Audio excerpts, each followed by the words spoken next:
पति कितना थक करके आता है, काम करके आता, बिजनेस करके आता, नौकरी करके आता, पुलिस की सर्विस करके आता, मिलिट्री से छुट्टी लेकर लौटता है। एक नेता रात दिन भागता है, जागता है, भूखा है, प्यासा है, ऊट पटांग खाता पीता है, कहीं मिला कहीं नहीं मिला, लेकिन जब घर आता है और उसकी पत्नी उसको देखकर मुस्कुराती हुई नमस्कार करती है तो उसकी सारी थकान मिट जाती है। और यदि पत्नी को देखा ऐसा मुंह फुलाकर बैठी है जैसे गुब्बारा, तो पति भी सोचता बम विस्फोट अब होगा कि कब होगा। इसलिए ये मुंह फुलाने की आदत भी छोड़िए। ये बड़े बड़े घरों में बीमारी है। अभी डीजीपी की हत्या उनकी पत्नी ने कर डाला, उसका नाम पल्लवी था। डीजीपी उस व्यक्ति का नाम है, ओम प्रकाश था। कर्नाटक प्रदेश का वो डीजीपी था, संपूर्ण पुलिस का अधिकारी था। सब पुलिस के ऊपर एक अफसर होता डीजीपी, और उसकी पत्नी ने उसकी हत्या कर दिया है। सोचिए, अब ये रिवाज प्रारंभ हो गया है कि पत्नियां पतियों की हत्या करना शुरू कर चुकी हैं। लेकिन यहाँ जितनी पत्नियां बैठी हैं, तुम लोग ये बात मत सीखना कि हम भी पति की हत्या करते हैं।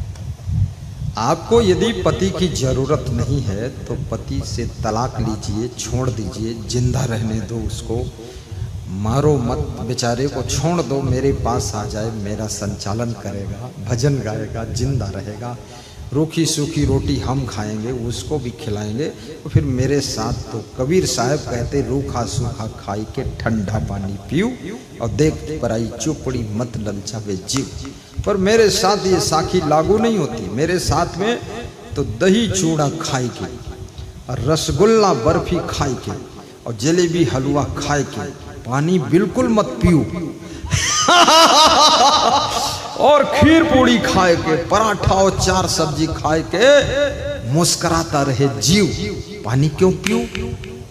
कोई कमी नहीं रूखा सूखा खाने की जरूरत है। तो कबीर साहब ने 600 साल पहले लिखा, उस समय होगा रूखा सूखा, पर आज की तारीख में रूखा सूखा खत्म हो गया है। आज की तारीख में रूखा सूखा तो वे खाते हैं जो अरबपति हैं, करोड़पति हैं, खरबपति हैं, वह लोग राष्ट्रपति हैं, वो सब रूखा सूखा खाते हैं। क्योंकि उनको ऐसी बीमारी आ गई। डॉक्टर उनको बताता है आटा के भूसी जो होती है, चोकर, उसकी रोटी खाइए। मैं तो कहता हूँ बड़ा बढ़िया बात है, चोकर तुम खाओ जो जानवर खाते, और बाकी माल हम लोग छकेंगे, वो चोकर खाते हैं। एक बहुत बड़ा राज्यपाल मुझसे कह रहा था, ऐसे झंझट में फंस गए हम, शुगर हो गई। तो हमने कहा कोई बात नहीं, पैदल चला करो। तो उसने टांग उठाकर दिखाया, बोले यहाँ नीचे पाँव में हड्डी साइड में निकल गई तो चल भी नहीं पाता। तो हमने कहा माल छका करो। बोले माल छकता हूँ तो फिर शुगर बढ़ती है। तो हमने कहा क्या खाते हो? बोले रूखा सूखा खाए। तो हमने कहा ठंडा पानी पीते हो? बोले डॉक्टर ने कहा गर्म पीओ। पानी भी गर्म पीता हूँ। याद रखना, स्वास्थ्य भी अच्छा रखिए, मन को भी अच्छा रखिए, इंद्रियों को सही मार्ग पर चलाइए, बुद्धि को भी अच्छा रखिए। जब तुम्हारा मन किसी गलत रास्ते में लगता है तो तुम्हारी इंद्रियां भी तुम्हारे मन के पीछे पीछे चल देती है, और फिर याद रखना ये पूरा शरीर उसी में लग जाता है, पूरी जिंदगी उसमें खप जाती है। इसलिए मन को संभाल कर रखना। ऐसे गीत मत गाना, मेरा मन डोले मेरा तन डोले, मेरे दिल का गया करार रे, और कौन चलावे साइकिलिया, कौन बजावे बांसुरिया, और कौन चरावे भैंसिया।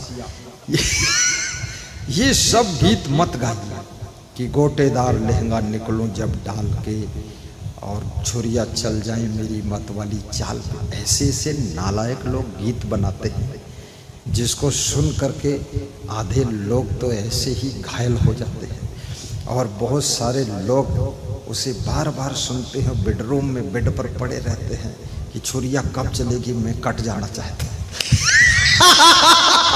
हंसते क्यों नहीं, फंसे कहाँ तुम लोग? इतनी छुरियां अभी चली नहीं तब भी टेंशन है कहां चलेगी, तुम्हारे पर थोड़े चलेगी। याद रखना ऐसी दुष्ट पत्नियों से हे माताओं बहनों तुम बिल्कुल गलतियां मत सीखना। ये सब जानवर की श्रेणी में है लोग। इतने बड़े अफसर को मार डाला उसने। एक और थी लेडीज, उसने अपने पति के 35 टुकड़े करके नीले ड्रम में भर दिया था। नीले ड्रम की भी बहुत मजाक उड़ाया लोगों ने। नीला ड्रम कुछ लोग लेकर बेचने जाते थे, फेसबुक में दिखता था, क्यों बेचने जा रहे, बोले नीला ड्रम उसी में न पहुंच जाऊं। लेकिन ऐसा नहीं, समझदार स्त्री पति की पूजा करती है, पति का सम्मान करती, पति का आदर करती है। पति ही उसकी दौलत है, पति ही उसकी संपत्ति है, और पति ही उसकी जिंदगी की मुस्कान है, और पति ही पायल है, पति ही खनकती हुई चूड़ियां है। समझदार स्त्री अपने पति की जिंदगी बढ़ाने के लिए करवा चौथ का व्रत भी करती है। ये तो नालायक वेश्याएं हैं जो ऐसा गलत काम करती है। देवी बन करके जिंदगी जियो, देवी स्वरूपा बनो, और याद रखना पतियों को भी समझदार होना चाहिए। कितने पतियों ने भी अपनी पत्नियों को मार डाला, बहुत खतरा है। मेरा संत बता रहा था कि एक बालक हमारे पास साधु बनने आया, तो मैं साधु नहीं बनाया। मैं साधु जल्दी बनाता नहीं, थोड़ा ट्रेनिंग लेता हूँ, बैठ करता हूँ, लेट करता हूँ, फिर उसको सेट करता हूँ, और फिर देखता हूँ कि ठीक है बिल्कुल, तब बनाता हूँ। क्योंकि याद रखना बहुत जल्दी में जिसको शिष्य बना लोगे, साधु बना लोगे, तो मुश्किलें बढ़ सकती। तो वो मैंने कहा तुम लौट जाओ, जाओ घर अपने, भक्ति करो। वो घर गया, उसने शादी किया, अपनी पत्नी को रात में गिराकर उसके सीने पर बैठकर उसका हंसिया से गला काट दिया। तो हम लोग जब ये सूचना सुने कि वो जेल में बंद है, 20 साल की कैद है, तो मैंने कहा बाल बाल गुरु बच गया, ने मेरा गला चक्कू से काट देता कहीं रात में गिरा लेता, पर मेरे से जीत नहीं पाता। मैं थोड़ा ताकत भी रखता हूँ, और मैं कुंडी बंद कर लेता हूँ, किसी का अंदर सोने ही नहीं देता, दरवाजा बंद, चलो निकलो बाहर सब, चक्कू हंसिया बाहर रखो, आलू काटो सावधान। हालांकि हमारे शिष्य ऐसे नहीं, कोई ऐसा गड़बड़ किया, लेकिन परीक्षा लेना चाहिए। किसी स्त्री के साथ विवाह करना है, थोड़ा परख लो, पारिच कारणम परीक्षा लेना चाहिए। किसी पुरुष के साथ विवाह करना है, थोड़ा परखो, जल्दबाजी मत करो। केवल चेहरा देखकर, रूप रंग देखकर, और ऐसे खीसे देखकर, और उसको हट्टा कट्टा देखकर, हट्टा कट्टा चुट्टा है आपने शादी कर लिया, ये नालायक, आलसी, दारूडिया, दारू पीने वाला, ड्रिंक करने वाला, 8-8 अंडे खाने वाला, एक बकरा स्वयं हजम करने वाला, ऐसे राक्षस के साथ विवाह कभी मत करना। विवाह करो तो तुम्हारा पति राम जैसा होना चाहिए, कृष्ण जैसा होना चाहिए, तुम्हारा पति बिल्कुल सात्विक विचारधारा का महान भक्त होना चाहिए।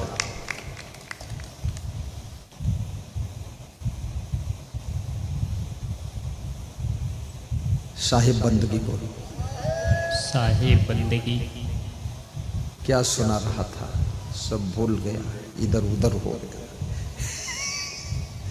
पारिच कारणम वश्येन्द्रियम जितात्मानम धृदंडम विकारिषु अत्यंत धीरम श्री निर्सेवते। पारिच कारणम। मैं इस श्लोक को ऊपर से नहीं पढ़ता हूँ, नीचे से पढ़ देता हूँ, इसलिए उलट पलट कर देता हूँ। जैसे दूध मथा जाता है, ऐसे श्लोक भी मथ देता हूँ, कस कर नीचे से पढ़ देता हूँ। शुरुआत तो इसकी है वश्येन्द्रियम जितात्मान, पर मैं बोला पारिच कारण में नीचे की लाइन का। आपको यदि मजबूत याद करना है कुछ, तो आप उल्टा याद करो, तो जल्दी भूलेगा नहीं। उल्टा, और उल्टा जब याद करोगे तो आपका जो ब्रेन है उस पर बहुत ज़्यादा प्रेशर पड़ेगा, उल्टा याद नहीं होता। अभी जैसे गिनती आप बोलते हैं ना 1 2 3 4 5 6 7 8 9 10, लेकिन उल्टा कहूँ बोलो तो आप सोचना पड़ता थोड़ा। 10 9 फिर जल्दी नहीं बोल सकते। और अगर उल्टा तुमने याद कर लिया, उल्टा और सुल्टा और फिर अल्टा पल्टा, तो समझ लो वो पत्थर लीक हो जाएगा, फिर भूलना मुश्किल हो जाएगा। इसलिए उल्टा याद करो। ये सब विद्यार्थियों के लिए संदेश है, उल्टा याद करें। और मंजन ब्रश करते समय भी उसको बार बार स्मरण करिए, जो आपका सब्जेक्ट है। बहुत जीवन मंगलमय होगा तो अपने पति की रक्षा करो, अपनी पत्नी की रक्षा करो, अपने भाई की भी रक्षा करो। भाई ही भाई के लिए काल मत बने। याद रखना, कलयुग कुछ युग नहीं है। तुम चाहो तो तुम्हारे लिए सतयुग आ सकता है, तुम चाहो तो तुम्हारे लिए त्रेता युग द्वापर आ सकता है, और तुम चाहो तो तुम्हारे लिए कलयुग आ सकता है। कलयुग का मतलब क्या होता है? कलयुग आ गया है तो दाल चावल सब्जी रोटी दूध खीर पकौड़ी नहीं खाओगे क्या? कलयुग आया। कलयुग में अब तुम गोबर खाना शुरू कर दोगे। लोग कहते हैं भाई कलयुग आ गया है, कलयुग आ गया है तो फिर गोबर खाना शुरू करोगे। कलयुग आए चाहे जो युग आए, लेकिन दाल चावल सब्जी रोटी पकौड़ी कचौड़ी समोसा जलेबी बर्फी खाने में तो इतने अच्छे अच्छे आइटम कलयुग के लोगों ने ढूंढ लिया है, लेकिन कहते कलयुग आ गया है। कलयुग नहीं है। आप अगर सात्विक विचारधारा से जिंदगी जीते हैं, सत्मार्ग पर चलते हैं, सदाचारी बनते हैं और संस्कार तुम्हारी जीवन में ओतप्रोत है, तो आपके लिए सतयुग है। दूसरों के लिए चाहे जो युग हो, पर तुम्हारे लिए सतयुग है। अपने परिवार को सतयुग में लेकर चलिए। कलयुग बैठा मार कुंडली, जाऊं तो मैं कहां जाऊं, जाने की जरूरत ही नहीं है। कलयुग में जो सतयुग जैसी जिंदगी जीना सीख ले, वही महान आत्मा होता है। जाना कहां है, जाओगे कहां?